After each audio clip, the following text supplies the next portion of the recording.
Jack London, La peste écarlate, résumé du chapitre 5. Le vieillard poursuit son récit du grand cataclysme. Ce qui aurait dû être une belle journée d'été est assombri par le voile épais de fumée qui couvre le ciel. Le soleil est un disque rouge et sanglant.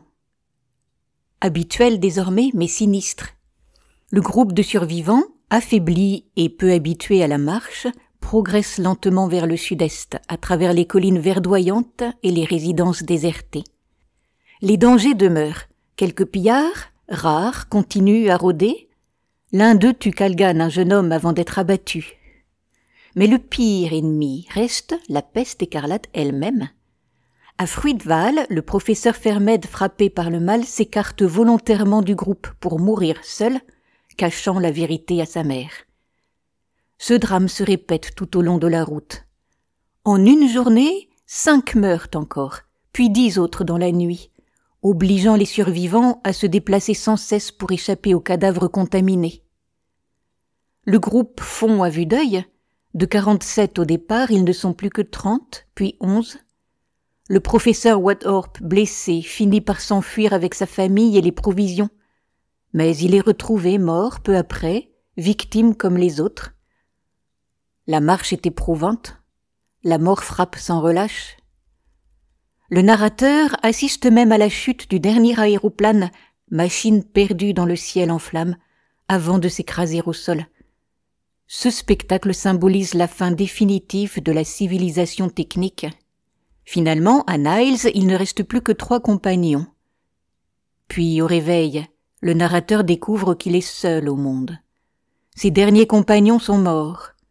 De 400 réfugiés au départ, il n'est plus que l'unique survivant, sauf son poney des Shetland. Épargné par miracle, il accepte qu'il doit son salut à une chance infime, une chance contre plusieurs millions. D'abord accablé, il reprend des forces et se remet en marche dans un monde vidé d'hommes, mais regorgeant de nourriture, fruits, légumes, poulets, œufs, conserves. La nature prospère. Pourtant les animaux domestiques changent de nature. Les chiens deviennent sauvages, se regroupent en meutes et prolifèrent, tandis que les chats redeviennent des solitaires comme ils l'étaient avant la domestication. Les chevaux dégénèrent en mustangs, les vaches et moutons redeviennent sauvages, et seules les espèces les mieux adaptées survivent. Le vieil homme, qui raconte ainsi son histoire, traverse la vallée de Livermore, puis celle de San Joaquim, peuplée de vastes troupeaux de chevaux sauvages. Partout, les villages et les villes qu'il croise sont remplis de cadavres. La solitude devient son plus grand tourment.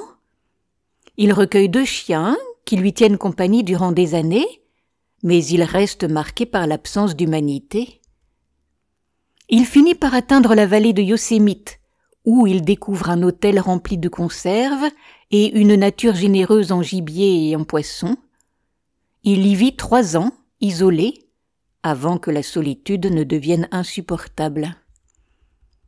Comme le chien, observe-t-il, l'homme est un animal sociable et ne peut vivre sans ses semblables. Il se persuade alors que d'autres survivants existent peut-être ailleurs et décide de reprendre la route, convaincu que la peste a désormais disparu et que la terre est redevenue habitable. Ce chapitre est capital. Il marque le basculement entre la survie collective, où le groupe se réduit inexorablement, et la survie solitaire, où le narrateur devient l'unique témoin de l'effondrement du monde. Cela illustre la fragilité de la civilisation, symbolisée par la chute du dernier avion, et la reconfiguration de la nature où les animaux reprennent leur liberté. Si ce résumé vous a plu, merci de cliquer sur le pouce. Vous pouvez retrouver histoire et poésie sur ma chaîne Entendre lire.